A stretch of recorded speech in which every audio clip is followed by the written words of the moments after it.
Welcome into a special emergency edition of the Fantasy Football Fanalist Podcast. I'm flying solo tonight. I'm sure Billy will add his 2 cents in on Twitter. So if you have questions for Billy regarding all of the news that's happened pre-free agency, reach out to him at FFMusio. But you can also hit me up at FF Stalder, Bradley Stalder. Happy to do this live stream for you today with all of the news coming out. But first, before we get into the Tom Brady news and all the other re-signings for today, I do want to mention that we have a special partnership with Underdog Fantasy. So if you haven't yet downloaded the Underdog Fantasy app, make sure you go to the App Store, the Google Play Store, download it.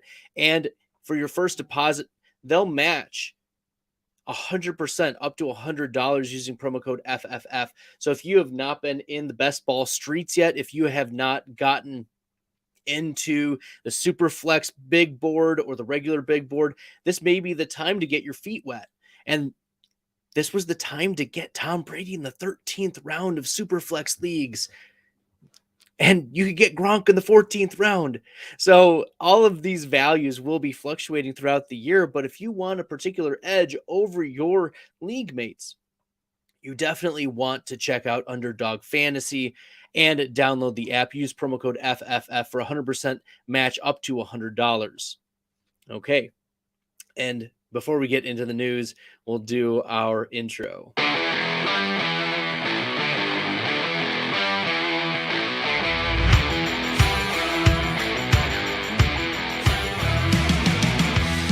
Welcome to the Fantasy Football Fanalist Podcast, powered by Underdog Fantasy and presented by Fantasy Data, home to some of the industry's most accurate rankings.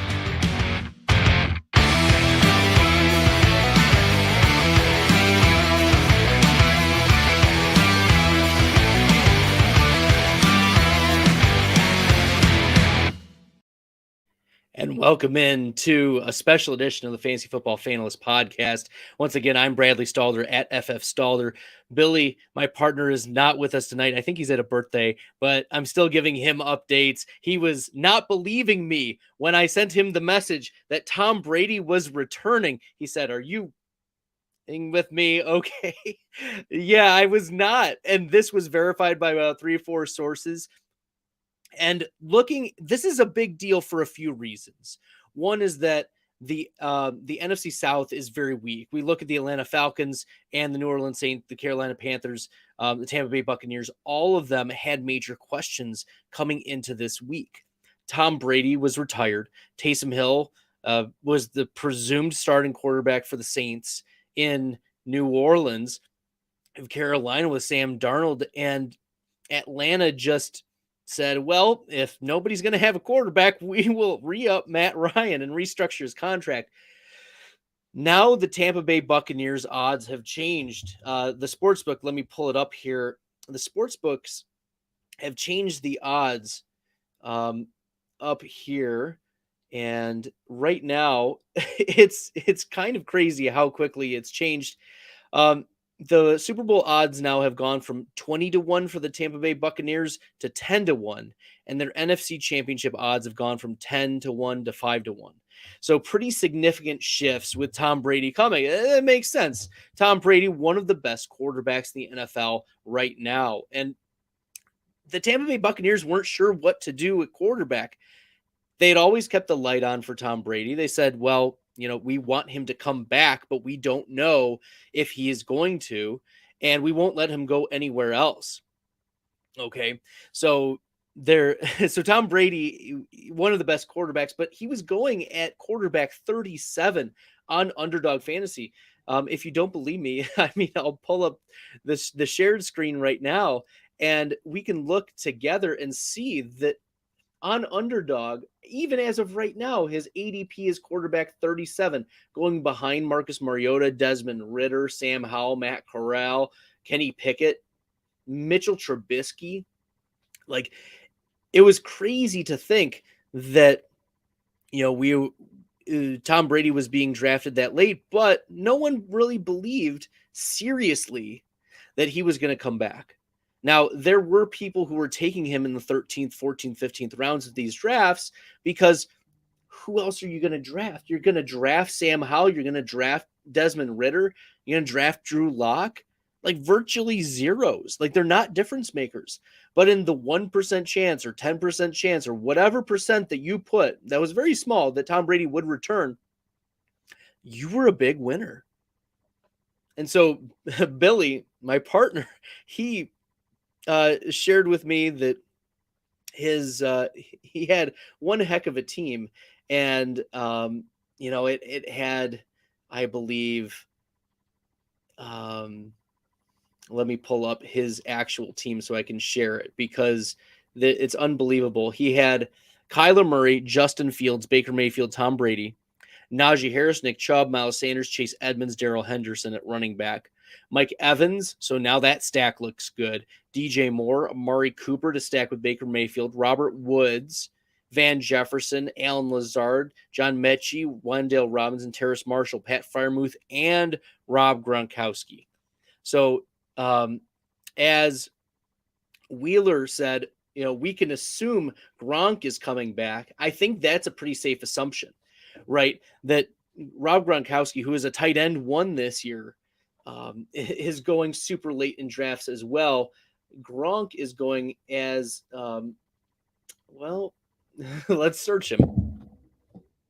Rob Gronkowski is going as the tight end at 21. Okay, so yes, it's because it gets to be slim pickings once you get to like CJ Uzama. I mean, Evan Ingram should have been going ahead of Rob Gronkowski at that point because I think Ingram before this news had more secure spot, like he was going to be a hot commodity on the free agent market, given how many tight ends were re-signed or were franchise tagged, but Rob Gronkowski now being tight end 21 is going to be pretty significant. So, yeah, there was news earlier today that Baker Mayfield might be going to Tampa Bay, and that was quickly put to bed after the Tom Brady news that he would be returning. But all of the satellite pieces to this Tampa offense are going to increase. The Tampa Bay Buccaneers ran the fastest paced team in the NFL. In fact, their pace of play, they ran on average 2.3 plays per minute, which was number one in the NFL. Because they're running so many plays, Tom Brady led the NFL in pass attempts, and he was attempting a lot of deep passes. But even if he was averaging a league average or above league average deep pass attempts, that would be significantly increased because the volume of passes that he was sending downfield because of the pace of play. Tom Brady, just to recap, number one in pass attempts, number one deep ball attempts, number one in red zone attempts, number one in team pass plays per game. So not only were they running a lot of plays, they were running a lot of pass plays, and he was protected well. He did 93% protection rate, and that's the percentage of dropbacks in which the quarterback was hurried or forced to throw in less than 3 seconds. So Tom Brady was getting all the time in the world to make these passes, and yes, there was one retirement on the offensive line for the Tampa Bay Buccaneers, but now they know what they're going to look for here in free agency and in the draft. Brady, once again, number one in passing yards with over 5,300, over 5,700 air yards, number one as well. Number one in passing touchdowns. So you're getting the yards and the passing touchdowns, and all of the other satellite efficiency metrics were there too. Fantasy points per game, Tom Brady was number 3, and best ball points added, Tom Brady was number 2. So Tom Brady coming back into an offense where he does have Mike Evans. Now, Evans did have a career low target share, 16%. In fact, Mike Evans was the only wide receiver in the top 24 of total fantasy points where his target share dipped below 20%, and it was at 16. We describe Mike Evans as a goal line wide receiver, and I think that's accurate because he would score score so many touchdowns. That's why he was, one of these elite players. It wasn't because he was getting a high volume of targets. Antonio Brown was there for a bit. Chris Godwin was there for the majority of the year. Rob Gronkowski, we assume, is going to return. So Mike Evans is going to be bumped up, and looking at ADP right now, Mike Evans is going as the wide receiver 19, ADP 66. So middle of the 6th round. And I think he's going to leapfrog Mike Williams, leapfrog Terry McLaurin, leapfrog Deontay Johnson. In these half-point leagues, leapfrog DJ Moore. I could see Mike Evans settling in even ahead of DeAndre Hopkins. Okay, so Mike Evans now back in the wide receiver 1 conversation after being relegated to back-end wide receiver 2 right now on Underdog's Superflex best ball ADP. So, lots of good things happening with this Buccaneers offense. I'm not sure who the running back is going to be. Wheeler said Fournette coming back. I don't know. If there's a running back between Ronald Jones and Fournette coming back, I think it's going to be Fournette. But I think there's a 50-50 shot that Keyshawn Vaughn is probably going to be the lead back, because now he's a veteran in the system. Now Tom Brady can trust him a little bit more. He knows who he is, and they'll move on from these bigger contracts. Let Keyshawn Vaughn run a little bit. And we're wondering, well, where is Keyshawn Vaughn going? Well, we keep scrolling. Keyshawn Vaughn is going as the running back 57 in Underdog right now, ADP 199. So almost the 200th spot. And he's possibly the lead back in a Tom Brady offense where we know the running backs are going to get involved. Gio Bernard was not the answer. He had like one spike week. That's it. So, I mean, this is a big deal for the other pieces. Maybe the Buccaneers draft a running back. Maybe they target one of those, like Chase Edmonds. That would be an interesting landing spot for Tampa Bay, or for Chase Edmonds is in Tampa Bay. I don't know if they can afford him, but it would be a really nice fit. Chase Edmonds plus Keyshawn Vaughn would be very good. So there we go. Yeah, Mike Evans all the way.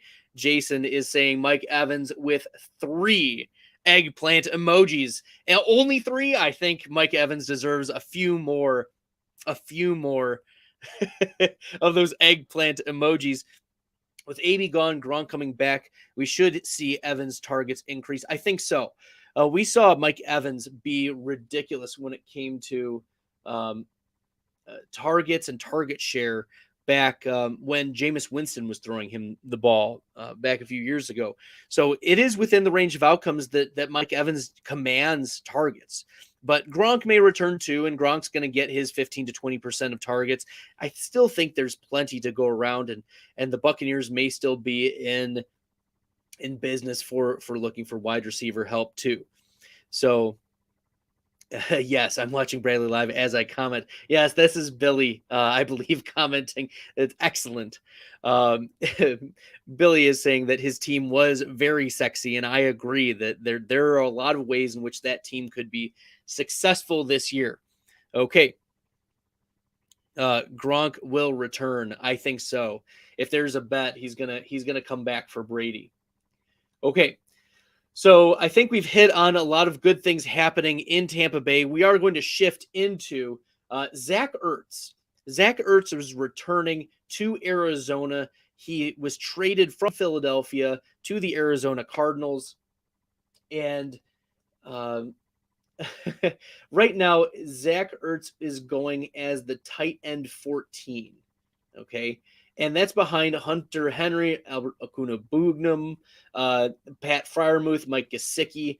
And I think, well, looking at how Zack Ertz did last year, he was the tight end 5 in total points. He was tight end 10 in fantasy points per game. And ever since he was in Arizona, now granted, DeAndre Hopkins was not there, but he had a 19% target share as a tight end. That was 7th, a 24% red zone share. So he was targeted in the red zone by Kyler Murray. He was playing a lot of snaps, 70% of snaps, playing a lot of snaps in the slot. He's the 7th most slot snaps among tight ends. He was 8th in tight end air yards, 5th in hog rate, 5th in target rate, 6th in red zone targets, 4th in total receptions. So I know this is half PPR, but you're getting the red zone looks and you're getting the receptions. Zack Ertz is to the moon as well. I don't even think Kirk needs to leave, but given the market for Christian Kirk, like we saw just now, we'll talk about Michael Gallup in a second, what his contract is looking like. But if Michael Gallup, who has an ACL injury, is going to get 5 years, $62.5 million, then Christian Kirk should be getting somewhere in the neighborhood of $15 million a year, $15 million. And I don't think he'll return. And that would mean also wheels up for Rondell Moore, who can play anywhere and even out of the backfield. But Zack Ertz was exactly what the Arizona Cardinals needed when DeAndre Hopkins went out, and Hopkins just didn't look himself. That during the first few games, he was only averaging a 22% target share, and he was normally a 29-30% target share type of wide receiver. So with Ertz coming in and Ertz coming in, DeAndre Hopkins still there, Rondell Moore, I think, is going to increase his 14% target share. We're talking about almost 70% of targets. Plus, I think Antoine Wesley has played himself into the wide receiver rotation. Looking at Wesley's finishes at the end of 2021, let me pull it up here. Antoine Wesley, where is he? Antoine Wesley finished, he had a 36th wide receiver finish, a 15th wide receiver finish, a 41st wide receiver finish, and I think he's earned some snaps. So Antoine Wesley, I think, has played himself into the rotation. I think AJ Green does leave. I think Christian Kirk does leave. So this is good for the Arizona Cardinals, getting a veteran presence. And you're like, people are saying, well, Zack Ertz, he's 31 years old. He will be 32 at year's end. What will this mean for his tight end value? Is he going to decrease? And the answer is pretty significantly no. I don't think Zack Ertz is going to fall off anytime soon. So, and this is supported through a history of tight ends and how they've been doing. These elite tight ends, like, they just don't fall off very quickly at all. In fact, these super tight ends are oftentimes like they're elite tight end ones at the beginning of their careers, but then after that, they still are. They're still values at the end of their careers. I'm just pulling up a couple examples just to support that he's not going to fall off. Like, looking at a few comps, like Greg Olsen. Greg Olsen had 6 straight top 10 fantasy points per game seasons before his age 32 campaign, and he still produced tight end 14 seasons at age 34 and 35. Okay, so Greg Olsen, elite tight end for majority of his career. Rob Gronkowski, coming out of retirement, posted a tight end 14 at age 31, and after 7 of his 8 campaigns, he was a top 10 tight end. So Olsen, Gronk, Delaney Walker had 4 straight top 10 years entering his age 34 season. Jason Witten posted 11 straight top 10 seasons entering his age 34 season, and then after age 34 still posted tight end 13, tight end 16, tight end 10, and tight end 15. That was up to age 38 season. So, like Travis Kelce, I expect to follow that same trajectory, but Zack Ertz should be a huge value for you. He's, as I said, he's going behind Albert O. He's going behind Mike Gesicki and Dawson Knox. Ertz is going to get the target share, and we saw last year he got the red zone share. So Zack Ertz is a big big value. Wheeler, just again, Ertz to the moon. I even if Kirk stays, Ertz was feasting. Okay. Yes, yes. We'll also talk about Wesley, for a moment. Wesley did outsnap Rondell, and I think he's earned his way into the rotation. He's not a super impressive prospect, but Wesley, I think he's played himself up into that. Okay, and yes, as Wheeler said, we want you to hit the like, hit the subscribe button, follow us on Twitter at FFStalder, at FFMusio. We have at least 2 pods a week. Sometimes when we have emergencies like this, we pull extras out of the hat and love to discuss and talk about range of outcomes. So make sure that you hit the like button, subscribe, comment along with us. We love doing that and engaging our audience. Excellent. And if you have any questions, of course, throw some comments in on the YouTube channel. Okay. And throw some comments, ask your questions, and I'll be doing my best to answer them. Plus, we have a community here that also loves to chime in too and give their opinions. Love to get that in. But we're going to shift into Dallas, and Michael Gallup got a discount in Wheeler's opinion, only $27 million guaranteed of that $62.5 million 5-year contract. Michael Gallup is coming off of an ACL tear that he suffered back week 17, requiring reconstructive surgery. This is no small feat. Okay. This is no small feat. It's a 6 to 8 month recovery from week 17. He missed most of week 17 and week 18, and he probably will start the year on the physically unable to perform list. I would be very surprised if Michael Gallup is ready to go week 1.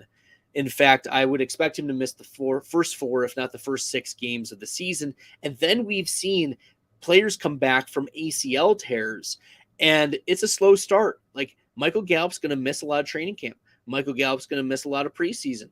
I doubt that he's going to be full go even when he comes back middle of the season.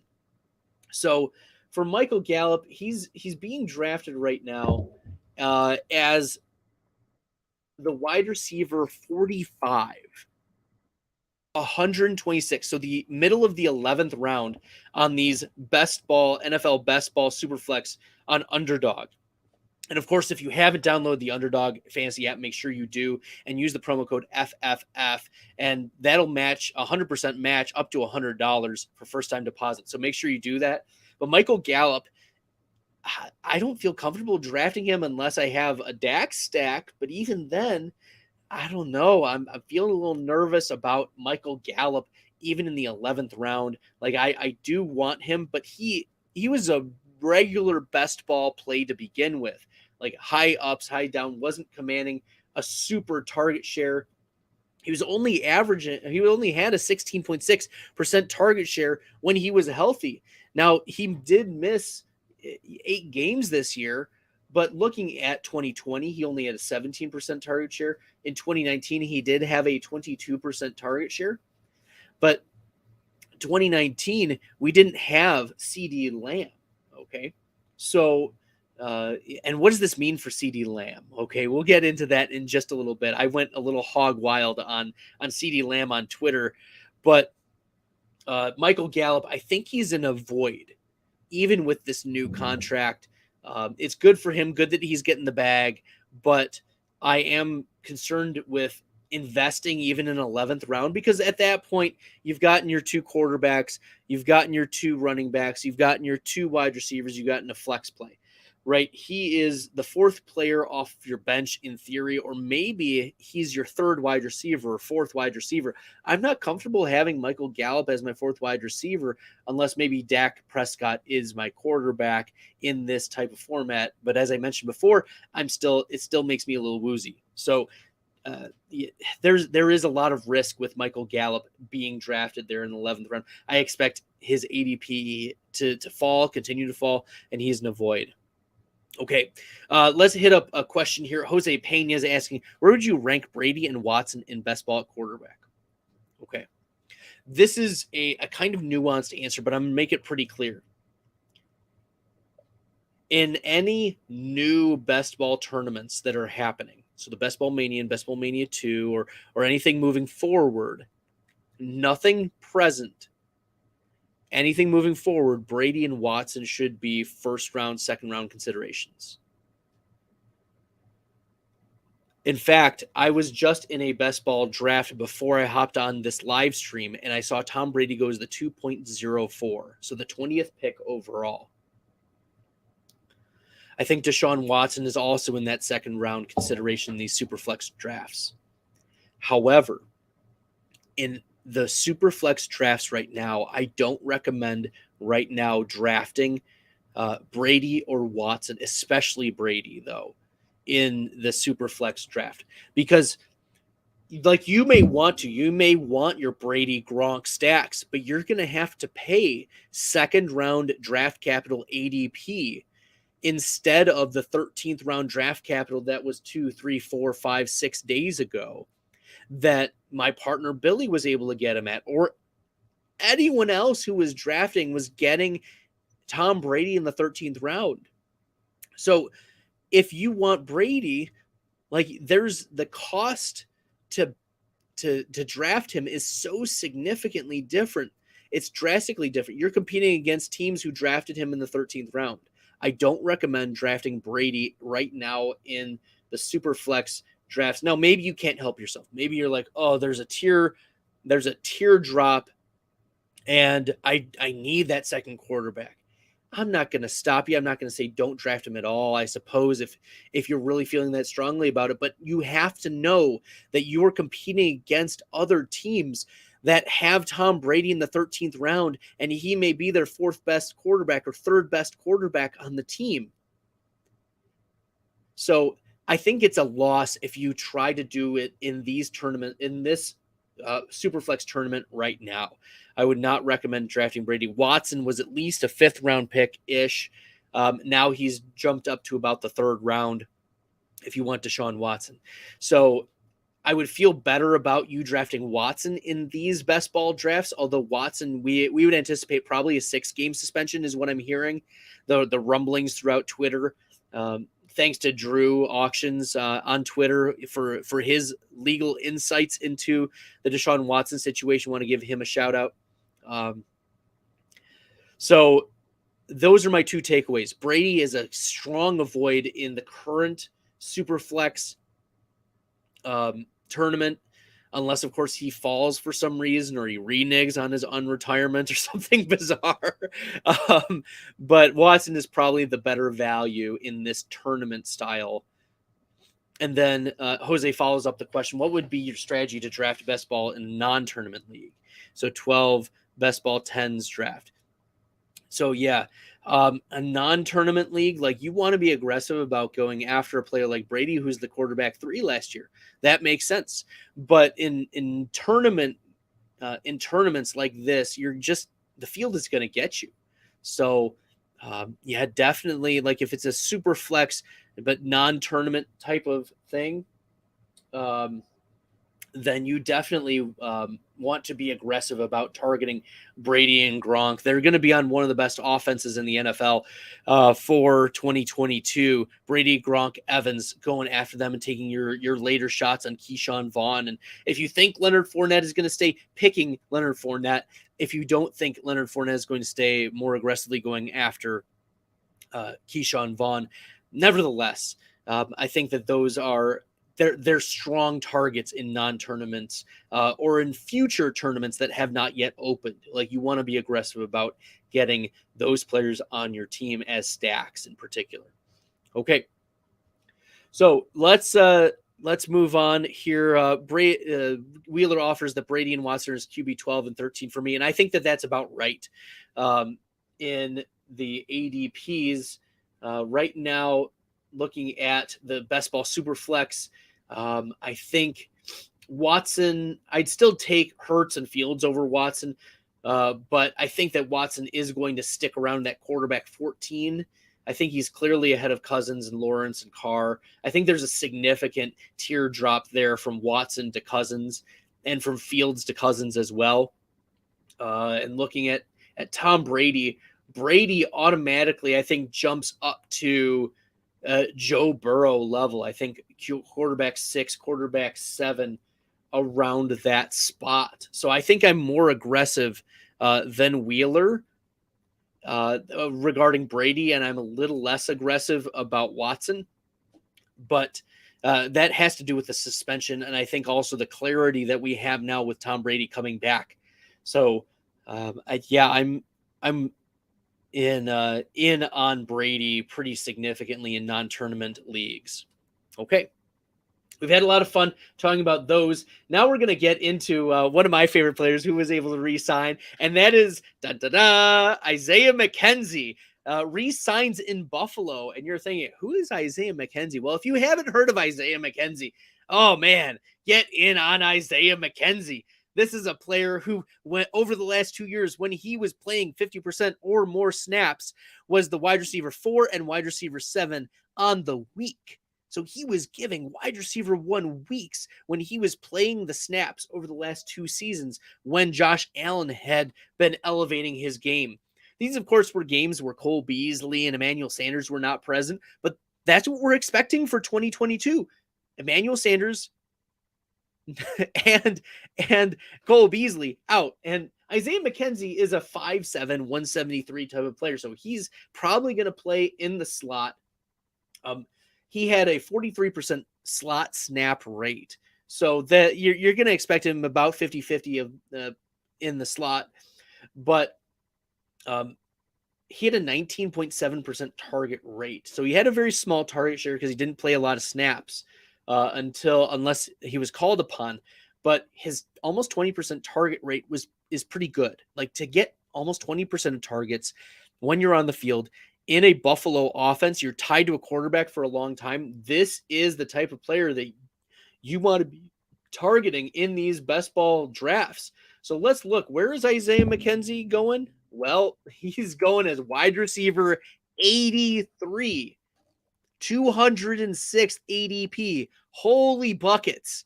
If you aren't heavy on Isaiah McKenzie, you need to now go be aggressive about getting Isaiah McKenzie. Who's going to be ahead of? Well, Steph Diggs, of course, Gabe Davis, but Isaiah McKenzie. Go get Isaiah McKenzie. Okay. Yeah. Wheeler said that he hopes that McKenzie's ADP stays where it is. They like him, but I've been reaching for Barrios too. Barrios, oh, don't even get me started about Braxton Barrios, Wheeler. Oh my goodness. This is bad. I'm gonna let in on a little secret here. My exposures. I'm gonna share some of my exposures. My wide receivers for this best ball super flex. My number 1 wide receiver, Wheeler, is Barrios, and it's not close. 36% drafted Braxton Barrios, and then Justin Ross, David Bell, Van Jefferson, Cedric Wilson. But you need to get in on Isaiah McKenzie as well. I don't know why that's not working, but let's try again. Underdog Fantasy. Once again, in the regular big board draft, Braxton Barrios was there for me as well, 38.7%. So yes, McKenzie and Barrios. If you haven't been getting Barrios as well, who we haven't heard where he's signing with. The rumors are that Detroit is very interested in Braxton Barrios among everyone else. Detroit has been connected to DJ Chark.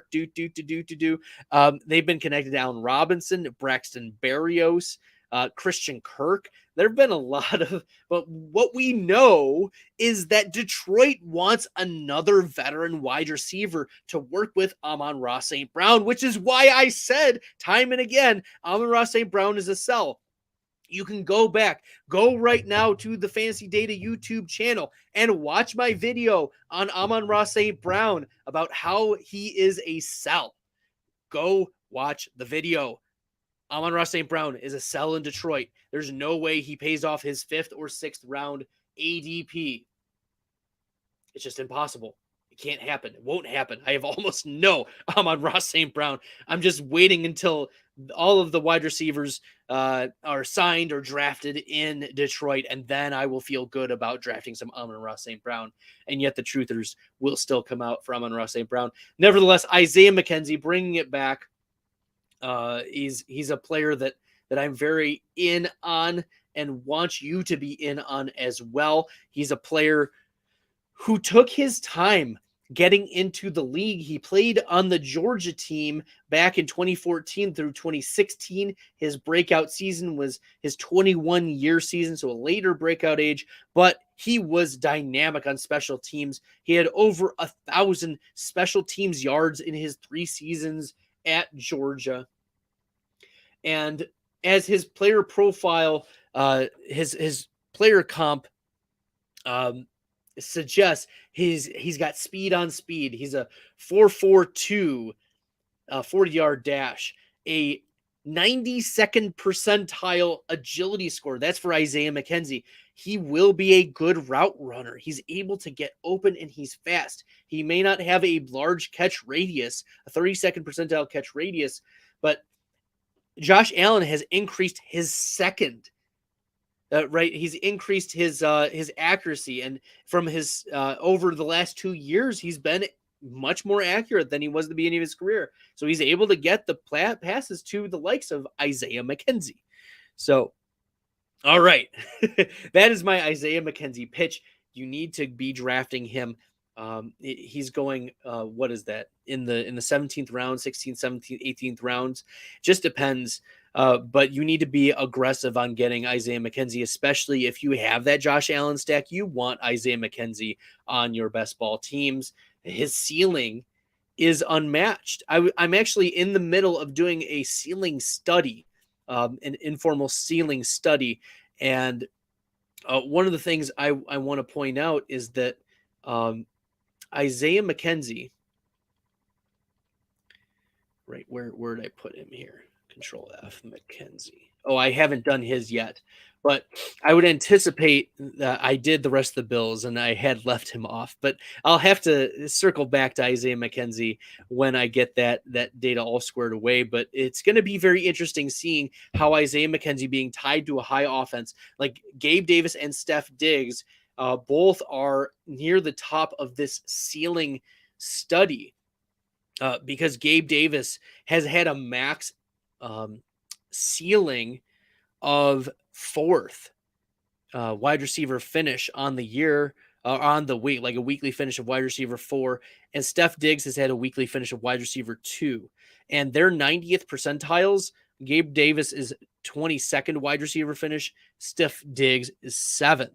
As the wide receiver 7 is his 90th percentile over the last 17 games. So I'm really interested in seeing, and this is the study that I'll continue to work on over the next couple weeks, but I want to see, are there players that I'm undervaluing that have elite ceilings or higher ceilings that, I'm dismissing or that we're writing off as aberrations, but we want to target players, and especially in offenses that have these high ceilings, like you want pieces of these even very late. And as Wheeler is reiterating, he's lightning fast. He's going to get some touch passes. They're going to scheme for him. They don't bring him back. He got 2 years, $8 million. They will use him in this offense. And they were using him when he was on the field. Hopefully he takes over the Cole Beasley spot. And for reference, Cole Beasley was surprisingly very high in this ceiling study so far. I've only gone through the Dallas Cowboys so far in alphabetical order, but Cole Beasley right now, out of about the first 6 or 8 teams, Beasley was wide receiver 10 in this ceiling average that I'm looking at. So I'm really interested to see where he lands, but I think there's going to be a strong correlation. I think there's going to be a strong correlation between good offenses and these ceiling plays. Okay. Terrence is saying Gabe Davis is essentially Cedric Wilson. Yes. I would agree. If you were watching Andrew Erickson on the podcast, I had him do a live underdog fantasy draft with me. And near the end, we were getting to right round 15, 16, 17. And he was like, well, Cedric Wilson's on the board. Why don't we draft Cedric Wilson? I was like, oh, okay. And he's like, Cedric Wilson is Gabe Davis, but 100 spots in ADP later. No lies detected. I mean, they're on a high octane offense, getting a 10% target share with touchdown upside. It makes sense. Their builds are pretty similar. Their speed scores are pretty similar. Everything is similar. Obviously, Gabe Davis a little bit bigger dude, but I think that makes sense. All right, Kansas City got the wrong Georgia receiver. Van Buren throwing out the shade here. Maybe we need to get the fire extinguisher for the Kansas City Chiefs fans. And Kev said by Cedric Wilson. I would agree that Cedric Wilson right now is still a value, but I wonder if he resigns in Dallas. There's not been really word about whether he will come back to Dallas. He is a free agent. However, I'm very interested in seeing, is he going to get $8 million a year, $10 million a year, $12 million a year from the Lions, the Giants, the Jets, another wide receiver needy team that is willing to pay up, man, I don't know. Maybe the Browns are not done getting Dallas wide receivers on their team. Who knows?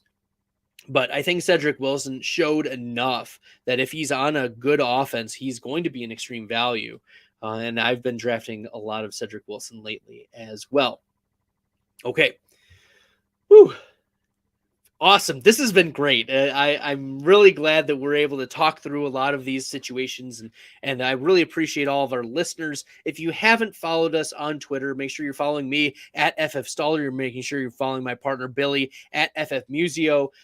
We love talking fantasy. We love talking these situations, and it was really important for us to get out today to talk about obviously Tom Brady and all the news surrounding him, but also Zack Ertz, Michael Gallup, Isaiah McKenzie, and our last player that I'll talk about tonight, and that is Kirk Cousins. Kirk Cousins, what immediately came to mind when Kirk Cousins was given the 1-year extension is the Bob Dylan song, and I would play it, except we would lose the copyright to this YouTube video, is ooh-wee. Ride behind. Tomorrow's the day my bride's gonna come. Ooh, we gonna fly down to the easy chair. And that's the song You Ain't A-Going Nowhere by Bob Dylan. And that's what Kirk Cousins is exactly what's happening to him. He is not going anywhere over the next 2 years. And I think this is security for Justin Jefferson. There was conversation on our previous podcast. Billy and I were talking with Dom Santorino at Dom Santorino. Make sure you're following him. He's in fantasy data as well. But Dom is a big Justin Jefferson fan. We asked him, what was the relationship between Justin Jefferson, Kirk Cousins? Would that disruption be a bad thing if Kirk Cousins was traded? And Dom was saying, well, yeah, that would not be a good thing. O'Connell, the new head coach, is not going to make a lot of shifts. And the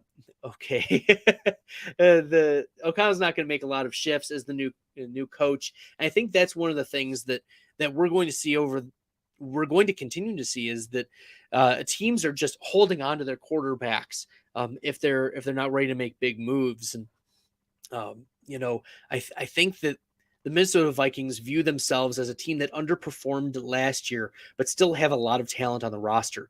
I was talking with one of our Vikings beat reporters preseason, and he was saying, yeah, the defense is really good, but they need to be coached up, and they were missing some big pieces that should be coming back this year.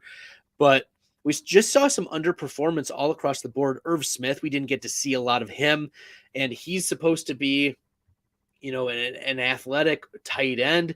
Instead, it was Tyler Conklin, who I was always a fan of. I was a Tyler Conklin stan. Billy was asking me like, well, how good is Tyler Conklin? I was like, well, Tyler Conklin was a former deep cut of the week, and I wanted to make sure everyone got him. And he finished as the tight end 16 in total fantasy points last season. So not too bad given that Irv Smith was supposed to be the tight end. But nevertheless, I think this is good for the Vikings to remain continuity. There's new coach, there's new GM, all of this. They can continue to work around Kirk Cousins, and Kirk Cousins is going as the quarterback 15 right now. I think that's the right spot for him.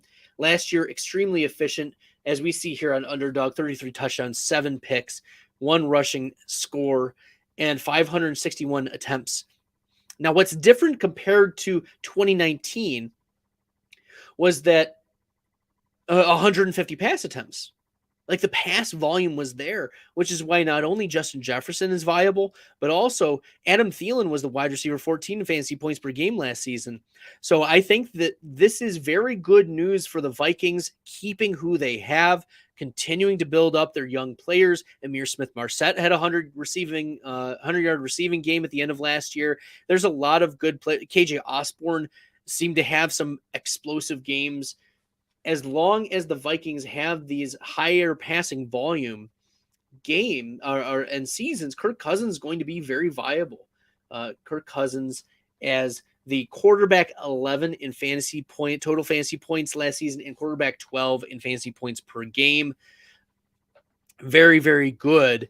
And I think I'm comfortable having him as my quarterback 2, but I prefer to get someone like Justin Fields, if I can, as my quarterback 2 in these best ball superflex drafts. I'm just not sure that Kirk Cousins can quite get up to that like number 1 quarterback level. Like, looking at his game logs from last year, there was only one time during the season where Kirk Cousins was the top 5 weekly finisher. Once.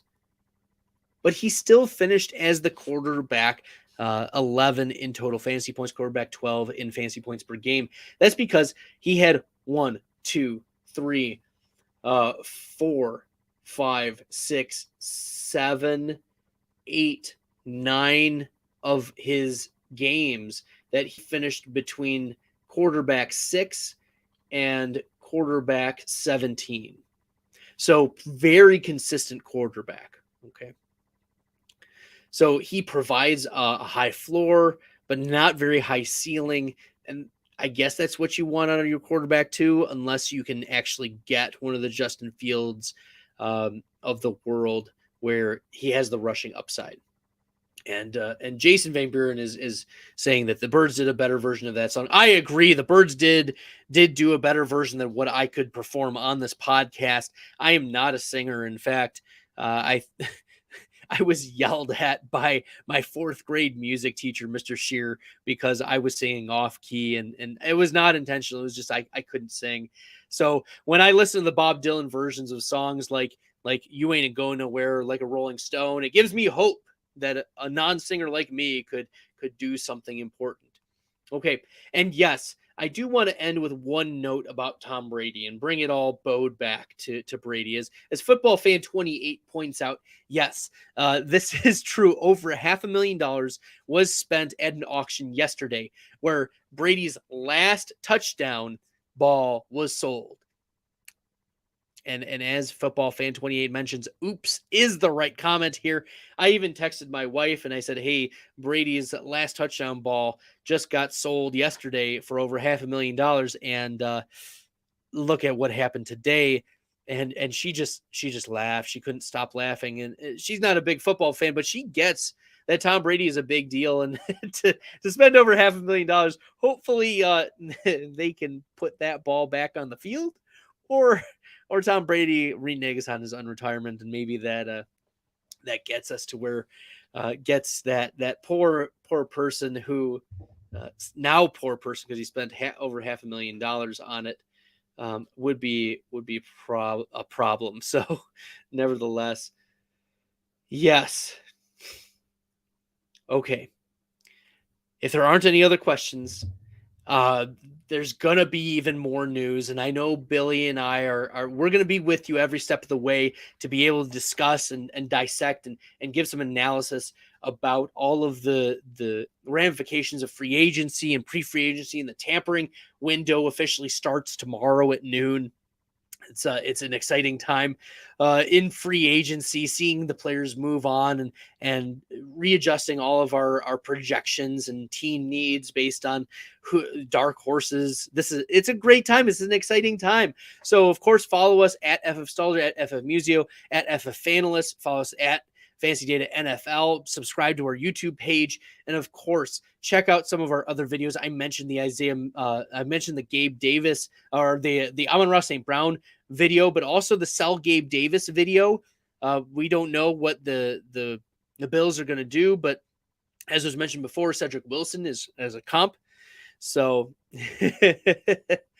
Cedric Wilson is a comp. So I told you that. And of course, the Andrew Erickson video, make sure you go check that out as well. And we'll be posting best ball advice throughout the offseason. We'll do some live drafts. We'll talk free agency. We're going to have some special guests coming on here shortly. Let me pull up. I believe we're going to have coming up very shortly Connor DeRico. And he'll be coming on here on the 18th. So I believe that's on Friday, the 18th. He'll be coming on. And then Emily Lefko will also be joining us here. And Emily is from Dynasty Nerds and Fantasy Six Pack. So we'll be talking some free agency with Emily, but also we will be doing some best ball drafts with Connor. So lots of exciting things happening coming up on the Fantasy Data live stream show. And we'll leave with this. Jason says they should blow up that Tom Brady football like the Steve Bartman baseball. And with that, good night, everyone. Good luck with your best ball drafts. And hopefully you had Tom Brady in rounds 13 of your Superflex drafts. Good night, everyone.